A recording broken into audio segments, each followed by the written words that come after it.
Marcos 14. E dali a 2 dias era a Páscoa e a festa dos pães asmos.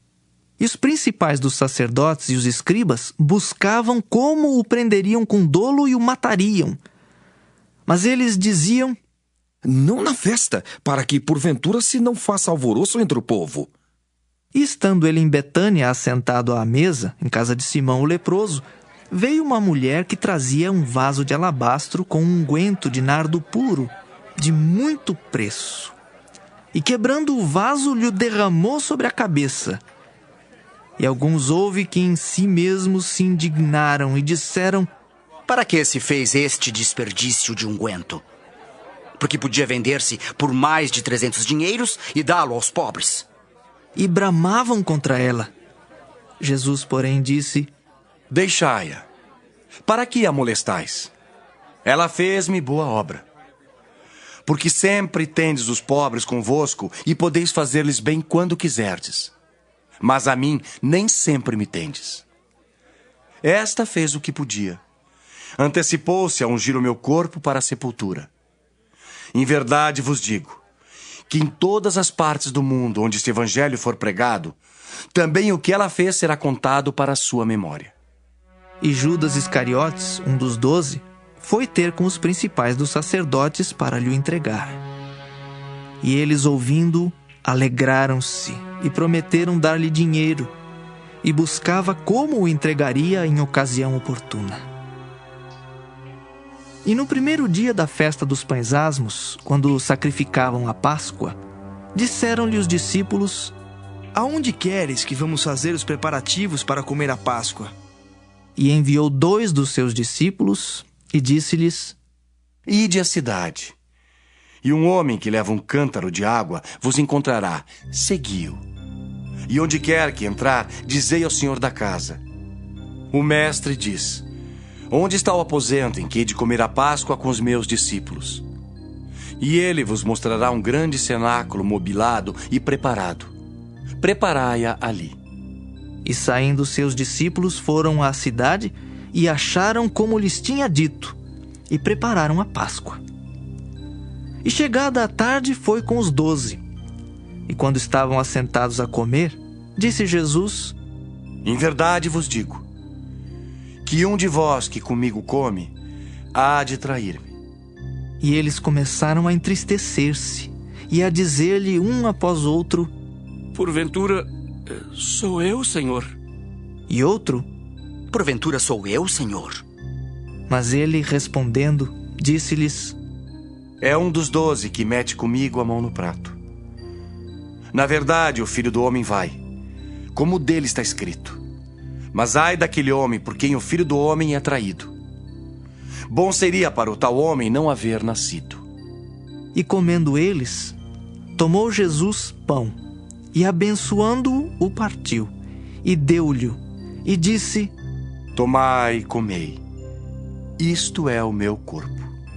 E tomando o cálice e dando graças, deu-lhe, e todos beberam dele. E disse-lhes: isto é o meu sangue, o sangue do Novo Testamento que por muitos é derramado. Em verdade vos digo, que não beberei mais do fruto da vide, até aquele dia em que o beber novo no reino de Deus. E tendo cantado o hino, saíram para o Monte das Oliveiras.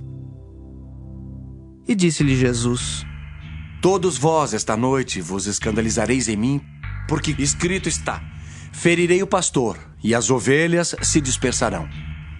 Mas depois que houver ressuscitado, irei adiante de vós para a Galiléia. E disse-lhe Pedro: ainda que todos se escandalizem, nunca, porém, eu. E disse-lhe Jesus: em verdade te digo, que hoje, nesta noite, antes que o galo cante 2 vezes, 3 vezes me negarás. Mas ele disse com mais veemência: ainda que me seja necessário morrer contigo, de modo nenhum te negarei. E da mesma maneira diziam todos também. E foram a um lugar chamado Getsêmani, e disse aos seus discípulos: assentai-vos aqui enquanto eu oro. E tomou consigo a Pedro, e a Tiago, e a João, e começou a ter pavor e a angustiar-se. e disse-lhes: A minha alma está profundamente triste até a morte. Ficai aqui e vigiai. E tendo ido um pouco mais adiante, prostrou-se em terra e orou para que, se fosse possível, passasse dele aquela hora. E disse: Abba, Pai, todas as coisas te são possíveis. Afasta de mim este cálice. Não seja, porém, o que eu quero, mas o que tu queres. E chegando, achou-os dormindo. E disse a Pedro: Simão, dormes? Não podes vigiar 1 hora? Vigiai e orai para que não entreis em tentação. O espírito, na verdade, está pronto, mas a carne é fraca. E foi outra vez e orou, dizendo as mesmas palavras. E voltando, achou-os outra vez dormindo, porque os seus olhos estavam carregados e não sabiam o que responder-lhe.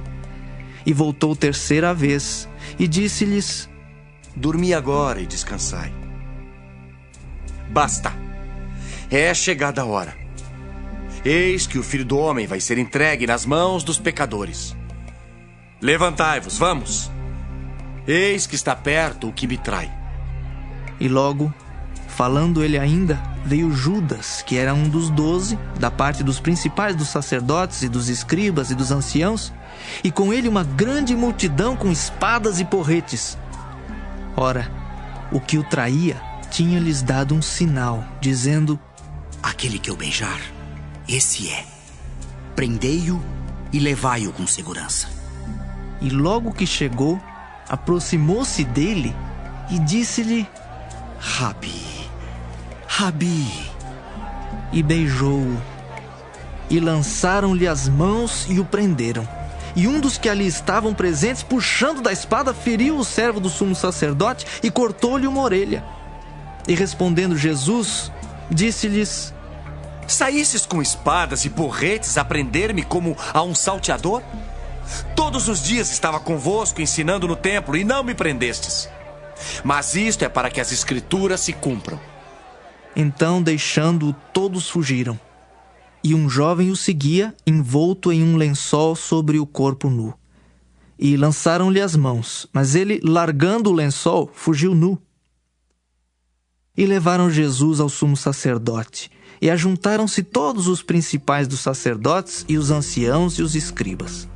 E Pedro o seguiu de longe, até dentro do pátio do sumo sacerdote, e estava assentado com os servidores, aquentando-se ao lume. E os principais dos sacerdotes e todo o concílio buscavam algum testemunho contra Jesus para o matar, e não o achavam. Porque muitos testificavam falsamente contra ele, mas os testemunhos não eram coerentes.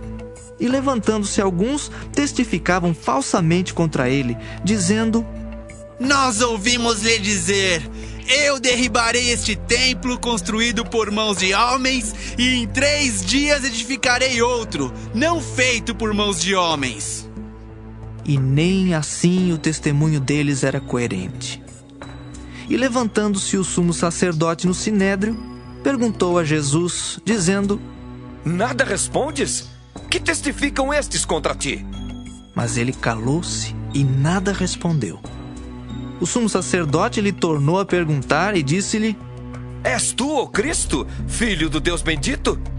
E Jesus disse-lhe: Eu o sou. E vereis o Filho do Homem assentado à direita do Todo-Poderoso e vindo sobre as nuvens do céu. E o sumo sacerdote, rasgando as suas vestes, disse: Para que necessitamos de mais testemunhas? Vós ouvistes a blasfêmia. Que vos parece? E todos o consideraram culpado de morte. E alguns começaram a cuspir nele, e a cobrir-lhe o rosto, e a dar-lhe punhadas, e a dizer-lhe: Profetiza! E os servidores davam-lhe bofetadas.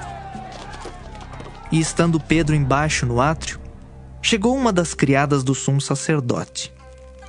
E vendo a Pedro, que estava se aquentando, olhou para ele e disse: Tu também estavas com Jesus o Nazareno.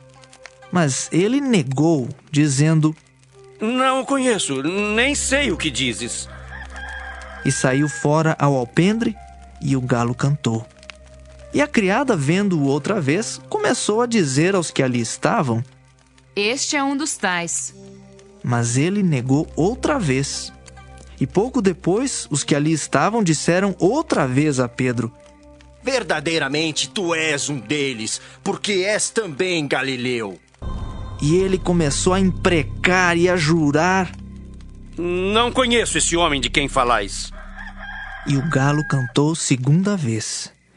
E Pedro lembrou-se da palavra que Jesus lhe tinha dito: Antes que o galo cante 2 vezes, 3 vezes me negarás tu. E retirando-se dali, chorou.